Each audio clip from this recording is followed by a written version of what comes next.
immediacy is our currency. Do things fast, do things today, don't leave it for tomorrow. If you sold something, get out on the street, door knock. If you listed something, get out on the street, door knock. So immediacy is our currency, and that's why what we're doing is resonating in the marketplace. You're listening to Elevate, the official podcast of Elite Agent for real estate industry sales professionals, property managers and leaders. With thanks to our partner Connect Now, Elevate brings you the best tools, thinking and strategies to elevate your results. To download your written action guide from this podcast containing extra tips, links and shortcuts, visit eliteagentelevate.com.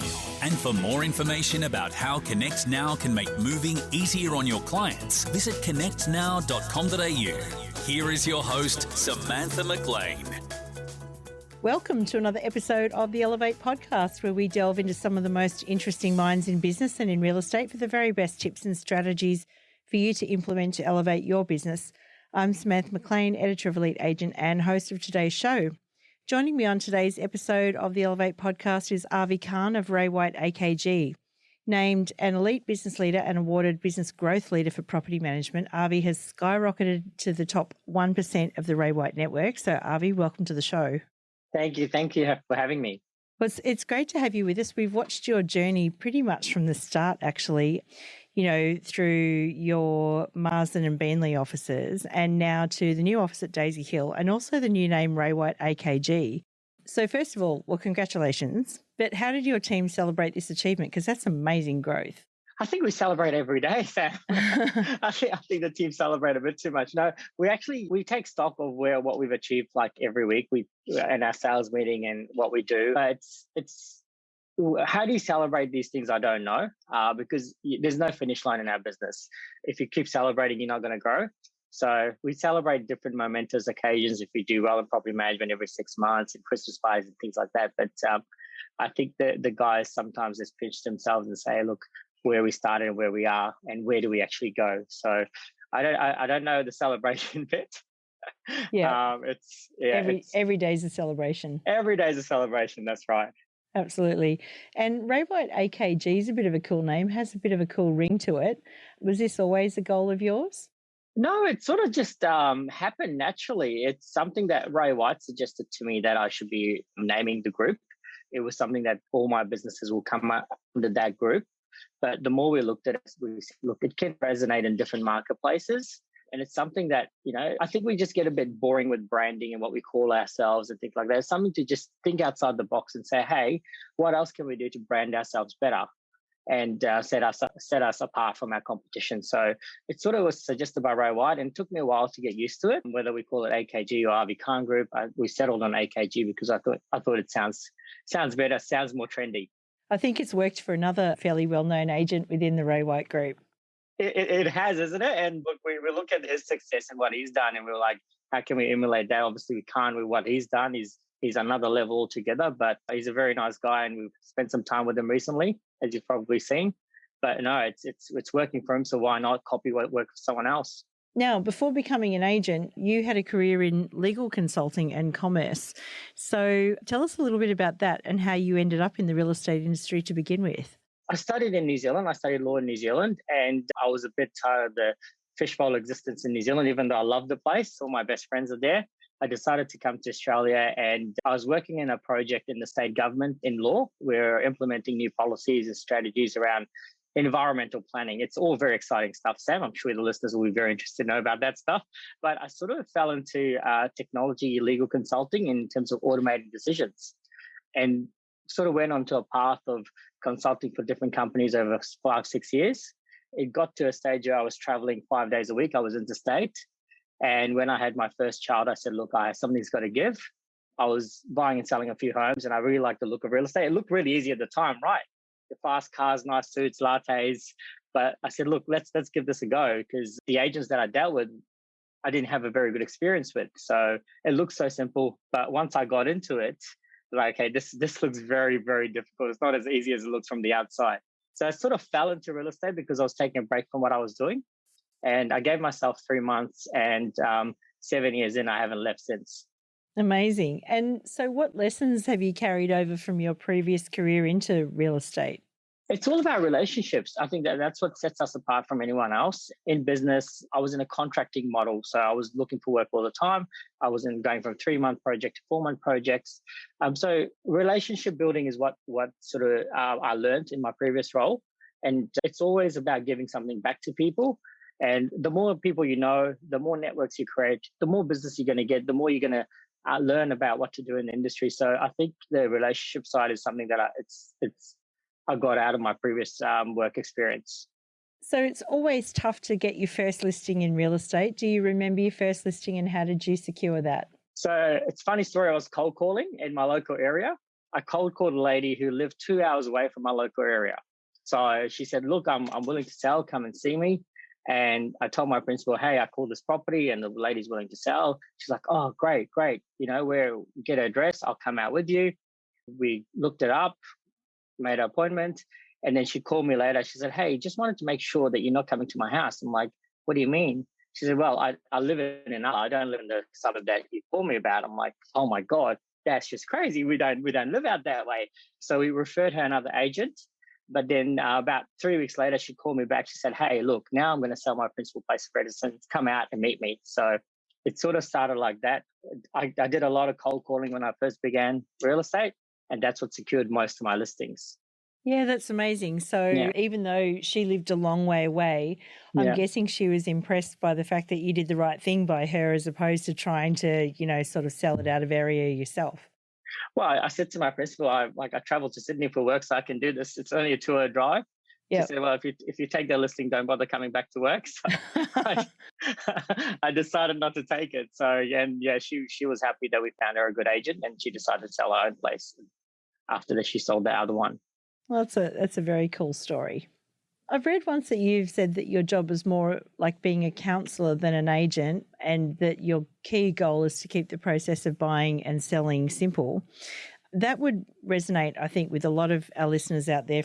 But from your experience, what do you think the top 3 non-negotiables for an agent should be when they're dealing with buyers and sellers? I think honesty, everyone says honesty, but I sort of look at it as transparency. You always have to bear in mind that you work for your sellers. So you got to be upfront with your buyers, but you got to protect your seller's interest as well. So the thing that you need to remember is who you work for. We're always working for our sellers. And I think some agents forget that. They're just trying to get a deal together, get it through. And I think in this marketplace is important too, because anyone can sell anything at the moment. So it's knowing that who you're contractually obliged to work for in the first place, and do what you say all the time. Like I see people promising all these things and they never deliver. They overpromise and underdeliver. So it's important to keep to your word. And consistency, punctuality is very important to me. It's always important to be consistent with your efforts that you put in every time. I've seen agents come into the industry and have 2-3 good months. They walk around, they own the place, and then they go away all the time. So it's so important for agents to be consistent all the time, not just on their work output or what they do with their sellers and the buyers, but with their goals and everything else as well. Speaking of the market at the moment, because you just referred to how crazy the market is up here in Queensland, and it's pretty easy to sell anything, but probably difficult to convince people to move right now. How's your team handling this lowish sort of volume market? It's interesting because our stats show that the volume's not low. Our stats are showing that people are listing and selling just as much as before, if not even more. The problem is things are transacting so quickly that there's a perception that there's no stock in the marketplace, but there is. What we're seeing, and agents are selling things so quickly, they're not giving themselves the opportunity to meet more buyers, to meet more sellers. Things are going off market when they should be taking those things to the market and marketing it properly. If you sell something offline, you probably miss out on meeting 80 or 90 different people through the open homes. So it's not there's no stock problem. The problem is that it's selling so quickly and agents are not giving themselves a chance to market things properly and to meet more people along the process. Yeah, so that's a really important takeaway. So let me just summarize that, is that even though there are a lot of buyers out there and you could be shifting these things really, really quickly and days on market is really low, what you're saying is that it's better to go through the whole process, because then you get to meet potential buyers who might be selling, and it's brand building and all of that sort of stuff. It is. And I don't think that you're working in your seller's best interest as well if you're selling things off market, because you're not creating the right amount of competition for the product. you're not meeting enough buyers to create competition. So there would be stock levels are the same. We just have to go through the process and expose ourselves to more buyers, not just for ourselves, but for our sellers as well. Yeah. And are you doing most of your sales by auction or by private treaty at the moment? We're probably conducting about 20 auctions a month in our office at the moment. That's pretty good for us. So we're probably about 33% of our stock is auction at the moment. I wish it was more. We're slowly getting there. We generally haven't been an auction market, but we're trying to change that. I believe the auctions work anywhere you go. So the more auctions, the better result you're getting for your sellers. Yeah, and Ray White has such an auction culture too. There's some amazing people in Ray White that know so much about auction. Oh, sure. It's a very heavy-centric auction culture, and we believe the auctions are best suited to create competition for the sellers to get the best prices. So that's why I'm personally against off markets, because it's counter to everything that we stand for. Yeah. So let's talk about your growth, which has been quite amazing. And I guess part of growth is building the right team around you. So what do you look for when you're recruiting agents to build your business now? Like, what's the key thing that you're looking for in people? It's actually changed from the life cycle from me opening my business to now. Essentially, when I opened my business, I was just hiring on attitude, because nobody wanted to join me. No one knew who I was. All the best performers are business owners in my area, and they wanted really high comp. So I was just looking for people who are sponges. Literally, that was the main criteria that I wanted.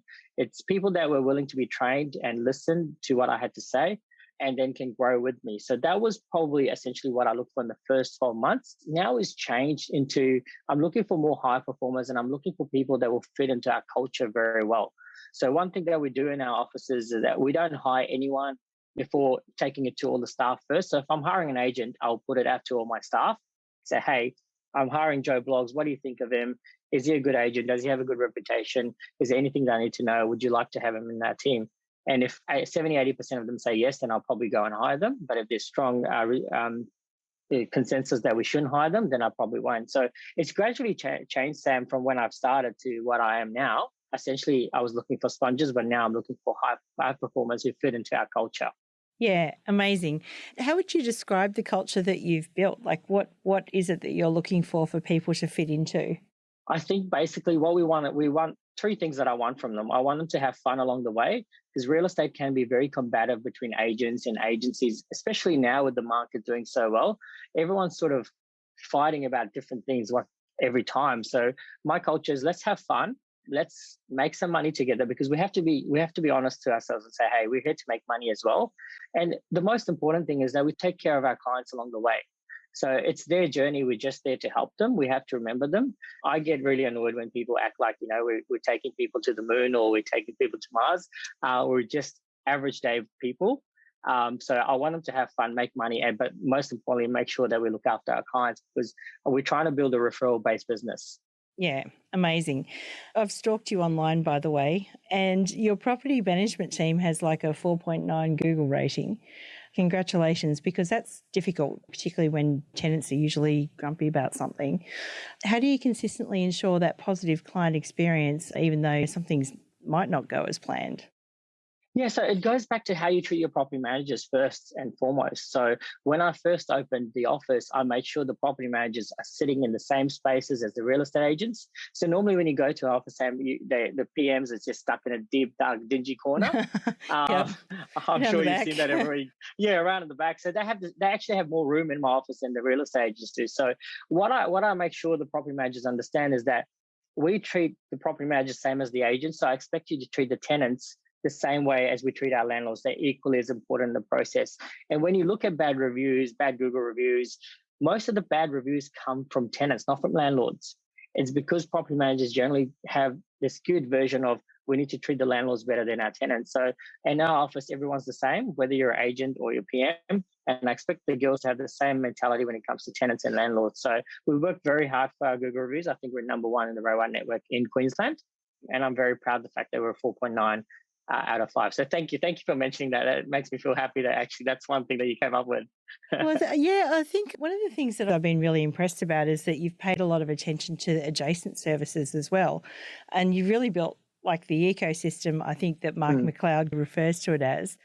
So tell me about your approach to going outside to make sure that your customers are serviced with the best of everything.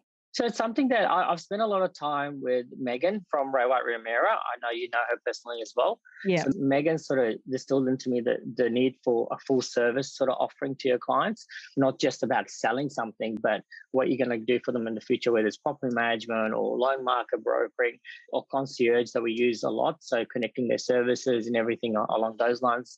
So what we find is if we actually provide that service, and a lot of those adjunct services, Sam, we as agents, we don't make money, but it's more about creating value for our clients.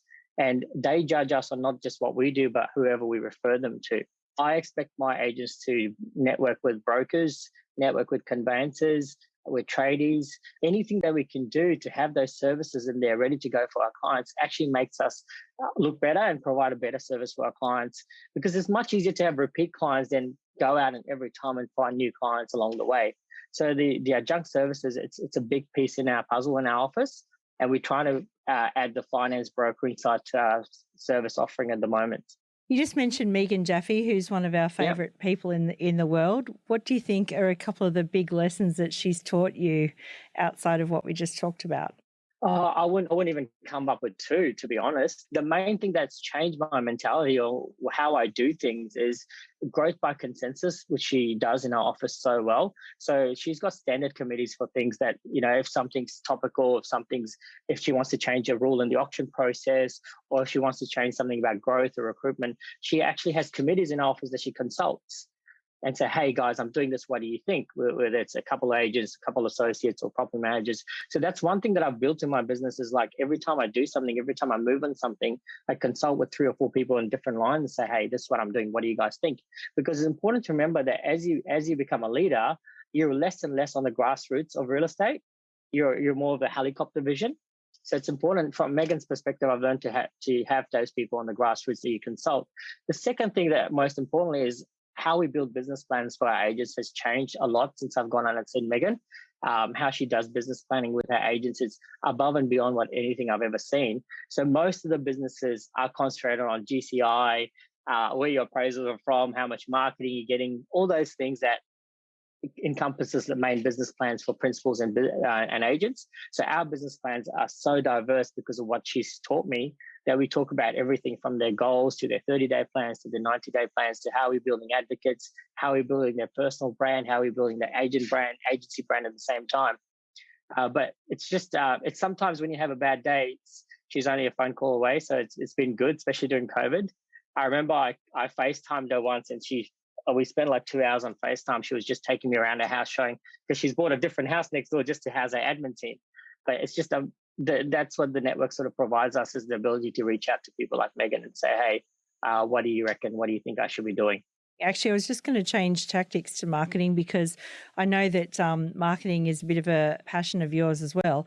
And I was going to ask you, how do you balance the need for marketing the Ray White Avi Khan AKG brand with the need for building the individual brands of your teams? I think when I was an agent, before I opened my own office, I was really frustrated with the marketing aspect of things. I felt like that we could market the agents better. And that's sort of what formulated into how I wanted to build things when I come into my business. I feel like the more the agents do, the more they list and sell, the more your brand, the more your office brand will be aware in the community anyway. So for me, it was like, how do we find the right balance or synergy between promoting us as the office and promoting the agents as well? I don't want the office phone to ring at all. If it rings, I get a note. Why are these people calling us? Why aren't they calling you directly? So the reason that we recruit well and the reason that agents don't leave us is because we've found the right balance in promoting their brand within our brand. So we workshop a lot, the agents in our workshop a lot as to what we can do. It's the perception that Ray White doesn't let us do that, but they do. They're very flexible with how we promote our agents as well. And there's lots of different branding things that we can do, but we prefer to do our own marketing in-house. And we have a brand guide that we use to make sure it's all compliant. But finding the right balance is so important in terms of building your agents. Yeah, because they need to be recognised out there in the marketplace, because people are attracted naturally to people. Yeah. And look, a good brand behind you means a lot. It means trust, results, longevity. If you have the brand working in the background properly, it does mean a lot to the agents and the clients. So if you were starting out again today, knowing everything that you know now as a rookie, what are some of the things that you would do from a marketing point of view to get the best start possible? If I was starting off as an agent. Yeah. So I think that agents sort of, everyone's sort of thinking about, do I cold call? Do I door knock? Or it's all of the above that you have to do. I think I learned that after probably 3 to 6 months in the industry that, some people are like, oh, don't let a box drop. Or like, why are you door knocking? Such a waste of time. Or why are you cold calling? Such a waste of time. I wish I found the right balance quicker in terms of how much I door knocked, how much I cold called, how many flyers I did, how many letters I did, because there's room for everything in your business. We sort of get told to do this or do that, but you have to do everything and you have to balance it out. So that's probably my biggest lesson I had at the start. If I knew what I knew now back then, I would have written a lot more. So the lesson is don't just think about it as an online thing or an offline thing, but do a bit of everything. So door knocking, cold calling. Yep. And social media. Yeah. I was going to say, you guys do a lot on social media. What are some of the things that you've most enjoyed working on over the years that have really worked for you? So we do get a lot of criticism about social media that we post too much. Someone said to me that, we only see houses coming out. We don't see any chicken soup recipes. And I said to him, look, if you want a chicken soup recipe, follow Jamie Oliver. But hang on a second. Who was the criticism from? It was from another agent, so I took it as a compliment. There we go. Let's rest on that one. Yeah. Yeah. Look, so the marketplace we're in, we don't have the glamorous houses as, say, a new farm or a double bay. So we have to glamorize what we have. And we're very proud of the market that we work in, but we have to go above and beyond and try to find the right balance in what we market and how we market ourselves. So some of the lessons in social media is probably we should have started doing more videos sooner. We were talking about a video before we came online. That's where we're going at the moment. I wish we did because our followership would be higher, our engagements would be higher. So we're starting there now, but we're probably about 3 to 6 months later than what we should have been there. But because of the marketing budgets that we have in areas, we're selling $450,000 homes on average. Our marketing budgets are not as big as, say, another suburb like 20 minutes down the road. But we're trying to find the right balance in terms of how do we get into the video side of social media more. Yeah. And where do you find you're getting more traction at the moment, on Instagram or Facebook? See, it's different because my social media is built on referral business, is built on the industry, is built on recruitment. That's probably where I'm finding more traction. But my agents are finding more traction on Facebook in terms of inquiries on their properties, visibility, engagement on their video views. So it depends on what you're trying to achieve. Okay, so have a look for where your audience is and what your marketing objective is and go back to basics. Yeah. Yeah. If you want more views on your videos, go to Facebook. Yeah, absolutely. Yeah. So let's talk about the future. Where to from here for Ray White AKG? Look, our main goal is, at the moment, we want to dominate the region that we're in. We're in the Logan region. We're number one already in Logan. Across the board, I think we sold about 560 properties together in our offices. So there's several marketplaces that we don't dominate. My goal is to have 40 different agents across 70 suburbs in our marketplace. So that's where we're going. We've got different people that we look at, the Dane Athertons who've done that really well in Gold Coast. So there's different people that I reach out to say, hey, how you've done that. But also my next goal is to connect the Sydney piece of the puzzle to our Logan market, to our Brisbane market. 67% of our sales in the last 3 months have been to Sydney investors. So our question is, how do we connect that jigsaw piece? And we're hiring for someone in Sydney at the moment. That's our next frontier, is getting the people in Sydney to buy here directly through us, getting the managements from them. So we redefine our goals every 3 months, really. I don't know whether it's another office down the line or what is it. I don't know yet. I just want to get this one going first. Yeah, absolutely. But we've already filled up the new office as of today. We had 11 seats. We've got 11 people now. So it's just where do we go next from here? I don't know what the answer is. Yeah, amazing. Well, you've got some great people around you and some great mentors and things like that. Thank you for sharing a little bit of your journey with us today. It's been very insightful, and I'm sure that there's a lot of people out there that are going to be inspired by your growth journey as well, because like you've done it from basically zero. You've gone to 3 offices in a very short space of time. Thank you for helping. I appreciate you guys always supporting me as well. So hopefully it's a good, long-lasting relationship between us and you guys too. Yeah, absolutely. Well, I'm going to end with the question that I always ask everyone at the end, and that is, if you have a final piece of advice or a takeaway that you'd like to leave our listeners with us today, what would that be? I'll say what I say to my agents at the moment is immediacy is our currency. Do things fast, do things today, don't leave it for tomorrow. If you sold something, get out on the street, door knock. If you listed something, get out on the street, door knock. So immediacy is our currency, and that's why what we're doing is resonating in the marketplace. That's a great expression, Avi Khan. Thank you so much. Thanks for having me. Appreciate your time. We hope you enjoyed this episode of Elevate with thanks to connectnow.com.au. Don't forget to download your written action guide from this podcast containing extra tips, links and shortcuts. Visit eliteagentelevate.com.